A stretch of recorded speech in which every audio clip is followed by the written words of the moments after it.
हमारी असली दुनिया के असली आयरन मैन और दुनिया के सबसे क्रांतिकारी आदमी माने जाने वाले एलोन मस्क ऐसे ही इतनी ऊंचाइयों पर नहीं पहुंचे हैं। SpaceX, Tesla, the boring company, solar city, hyperloop ऐसी बड़ी बड़ी कंपनियों के मालिक एलोन अपने दिमाग के दम पर और अपनी रिस्क टेकिंग कैपेबिलिटीज के दम पर उस मुकाम को हासिल किया है और दुनिया के सबसे अमीर लोगों की सूची में वो टॉप 3 में आते हैं।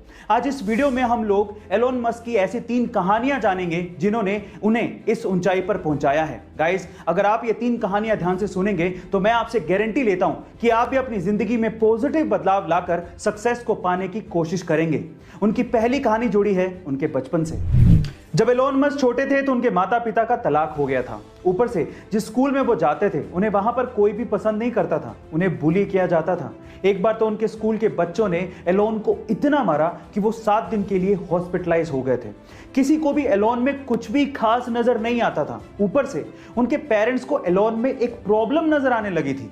जब भी घर वाले एलोन को बुलाते तो उन्हें कुछ सुनाई ही नहीं देता, वो कुछ जवाब ही नहीं देते थे। शुरू में घर वालों को यह लगने लगा कि उसके कान खराब हो चुके हैं। इसी वजह से एलोन को कान के डॉक्टर के पास ले जाया गया और उनकी सर्जरी करवाई गई ताकि उनकी सुनने की क्षमता बढ़ सके।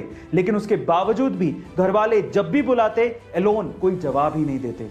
लेकिन बाद में समझ में आया कि यह साधारण सा दिखने वाला लड़का एक असाधारण क्षमता रखता है और वो क्षमता है एकाग्रता की, यानी कि कंसंट्रेशन की। जब भी एलोन मस्क कोई काम करते तो वो उसमें इतने डूब जाते कि आसपास क्या चल रहा है उन्हें कुछ भी एहसास ही नहीं होता।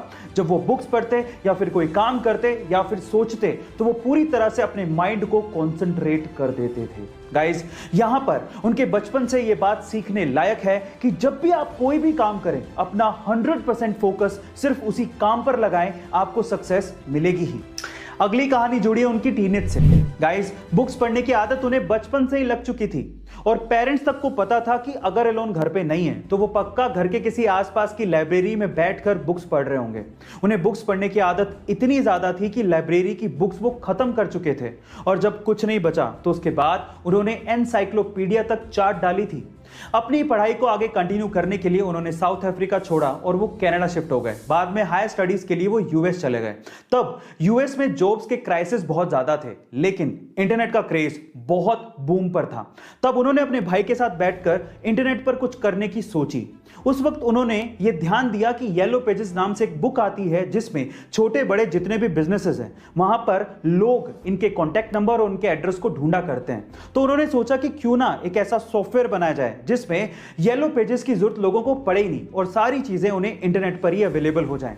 उन्होंने कंपनी का नाम रखा Zip2 और आगे चलकर यह कंपनी इतनी ज्यादा फेमस हो गई कि कॉम्पैक्ट ने इस Zip2 नामक कंपनी को $307 मिलियन में खरीदा और एलोन मस्क 27 साल की उम्र में ही मिलियनेयर बन चुके थे।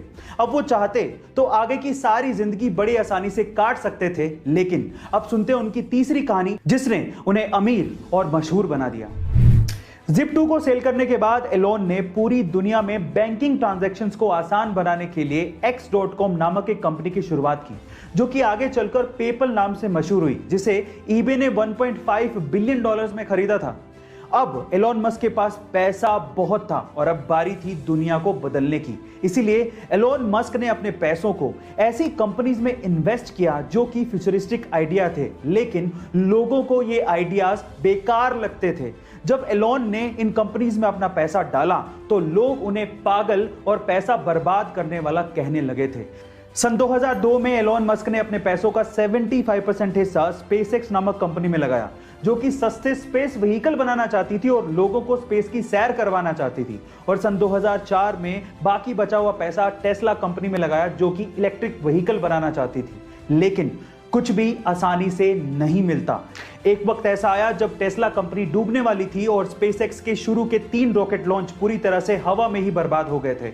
अब एलोन के पास सिर्फ इतना ही पैसा बचा था जिससे या तो वो टेस्ला कंपनी को बचा पाते या फिर स्पेसएक्स के चौथे रॉकेट लॉन्च में खर्च कर पाते।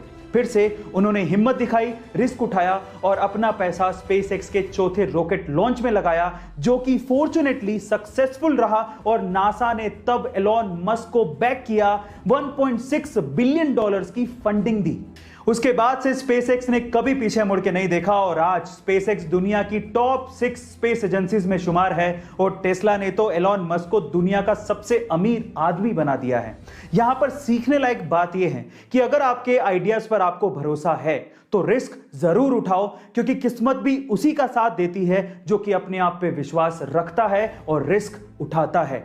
याद रखो, गिरते हैं सिपे सलार जंगे मैदानों में, वो क्या गिरेगा जो अपने घुटनों पर चले।